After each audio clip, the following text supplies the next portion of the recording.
해달의 이해하면 무서운 이야기. 세상에 태어난 사람들은 두 가지로 나뉜다. 죽음에 이끌리는 영혼과 삶에 이끌리는 영혼으로. 나는 아무래도 죽음에 이끌리는 듯하다. 살아있는 것은 인위적이다. 살아있는 것에는 도무지 정이 가지 않는다. 위선의 가면을 쓰고 있는 자들은 입만 열면 거짓이 쏟아지기에 피곤할 따름이다. 그에 반해 죽은 자는 평화롭고 진실되다.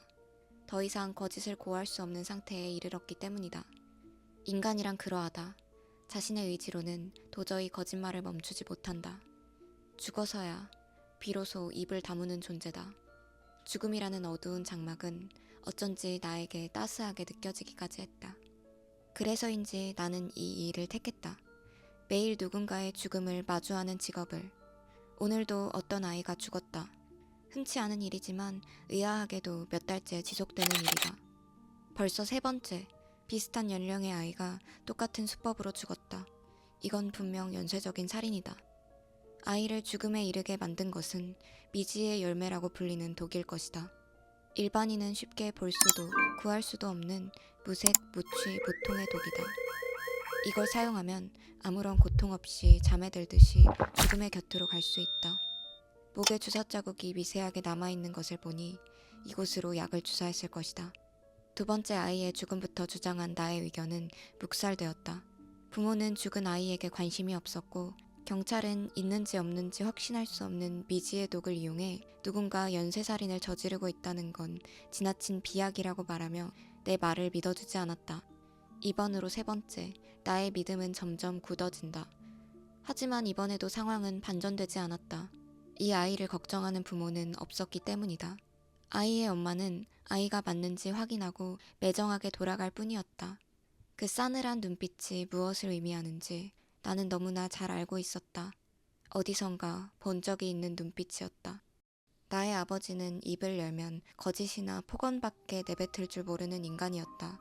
어머니는 진작에 지쳐 떠났고 내가 기댈 곳도 도망갈 곳도 없다는 것을 누구보다 잘 아는 아버지는 점점 거세게 발악했다. 폭언과 폭력의 쳇바퀴를 도는 건 나의 일상이었다. 그는 내가 인격을 갖고 있는 사람이라는 사실을 까먹은 듯 행동했다. 어느 날 나는 더 이상 참지 못했다. 한계는 이미 한참 전에 넘어섰다. 언제 벌어져도 이상하지 않은 일이었다.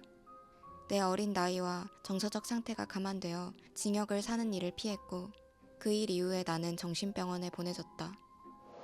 시간이 흘러 성인이 된 나는 안 좋은 추억으로 가득한 그 집으로 다시 돌아갔다.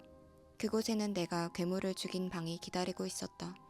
나는 그 방문을 굳게 잠그고 다시는 열지 않았다. 그 눈빛, 잊을 수 없는 눈빛은 나를 기억하고 싶지 않은 추억을 회상하게 했다. 그녀의 뒤를 밟아볼 필요가 있을 것 같다. 그녀는 예상대로 최악의 인간이었다. 그녀는 집으로 가 분풀이를 하듯 죽은 아이의 동생으로 보이는 아이에게 폭력을 휘둘렀다.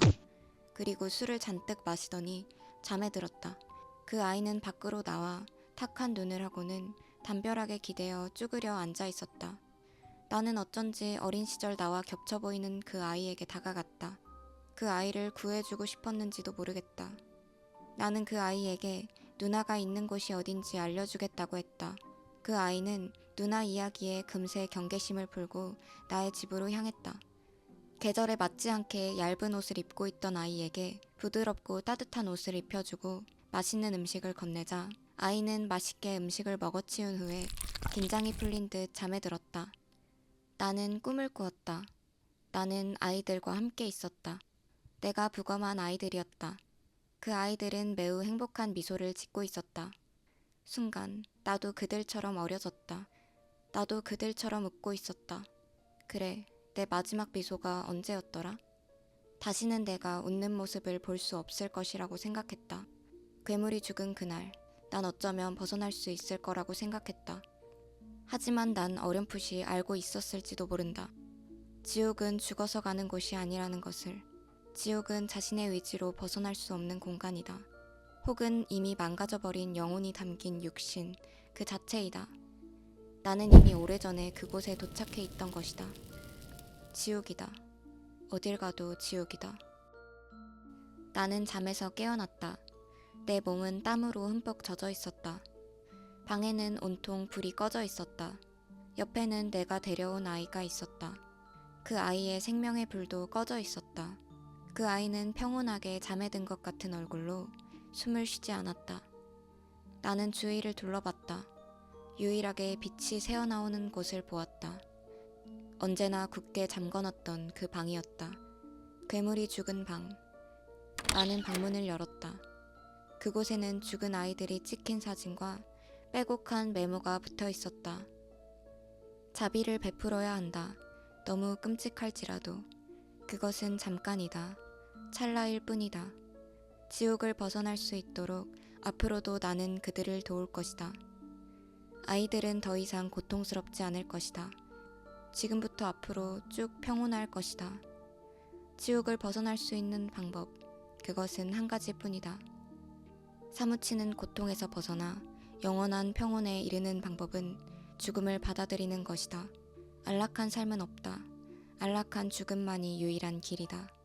내 죄악은 내 업이니 고통의 신음을 끝내고 무로 돌아감의 축복의 인사를 보낼 것이다. 책상 위에 올려진 상자 안에는 미지의 열매가 들어있었다. 처음부터 나였다. 언제나 나였다.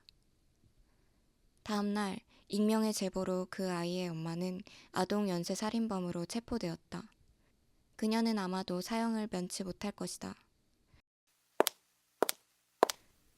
나는 오늘도 여느 때와 다를 것 없이 출근을 했다. 그리고 어제 내 손으로 재운 아이를 마주했다. 평온에 이른 아이를 마주한다. 나는 더 이상 거짓말을 싫어하지 않는다. 죽음을 위한 계단으로 거짓을 쌓아 올리는 것은 그다지 나쁜 일이 아닐지도 모르겠다. 해석. 피노키오는 어렸을 적 아버지를 죽인 후 인격이 두 개로 분리되었습니다. 자신의 내면에 있는 다른 자아를 인지하지 못한 채로 피노키오의 안에서 또 다른 자아는 몸집을 키웠습니다. 두 번째 피노키오는 망가진 아이는 더 이상 자랄 수 없으며 웃을 수 없으며 이미 지옥으로 변해버린 삶에서 벗어날 수 없다고 확신했습니다. 그리하여 그들을 평온에 이르게 하는 건 죽음뿐이라는 왜곡된 생각을 갖게 되었습니다. 두 번째 피노키오는 그 생각에 확신을 갖게 되자 아이들을 자신의 생각대로 재우기 시작했고 자신이 그들에게 끔찍한 일을 하는 동시에 자비를 베풀고 있다고 생각했습니다. 첫 번째 피노키오가 두 번째 피노키오의 존재를 눈치챘을 때 두 번째 피노키오는 이미 첫 번째 피노키오의 육신을 완전히 지배한 상태였습니다. 원래 하나였다가 분리된 그들은 다시 온전한 하나가 되었습니다.